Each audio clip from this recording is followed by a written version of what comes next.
Ескерту. Құрметті Қазақстан эстрада жұлдыздары. Бұл видеомен сіздердің абыройларыңызды түсіріп, немесе мазақ қылатындай ниетім жоқ. Бар болғаны, оған менің құлағым кінәлі. Ассалаумағалейкум, құрметті достар, қалайсыздар? Көңіл күйлеріңіз, денсаулықтарыңыз жақсы ма? Ағатайым көкемдер қалай? Достар, мен өзімнің қудырту айдарымды бастамас бұрын сіздерге бір әңгіме айтып берейін. Өткен жолы бірінші видеоролик түсірген кезде өзіндік бір қиындықтар болды.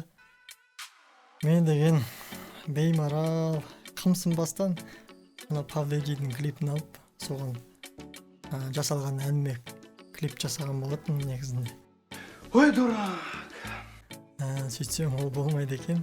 Авторлық құқық бұзылды деп YouTube Ағатай тарапынан маған страйк келді. Сосын қайттан өшіріп тастадым да, жақсылап алатын алып тастап, қайттан салып көріп едім, әйтеуір Аллаға шүкір өтті. Аузы күйген үрлеп шер дейді. Қазіргі жасалғалы тұрған әнді әрине тексеріп көрдім. Оны тексеретін арнайы бір сайттары бар екен. Лицензия бар ма, жоқ па, соны тексеріп алу керек екен негізінде. А что, так можно было, что ли? Тура осы видеодан бастап бірінші көріп тұрған адамдар болса, мен сіздерге мына ссылкадан өтуді сұраймын. Өйткені ол бірінші видеом болатын, мен сонда жақсылап түсіндірген болатын, мен қалай жасалады. В общем, темаға кіріп алыңыздар, если что.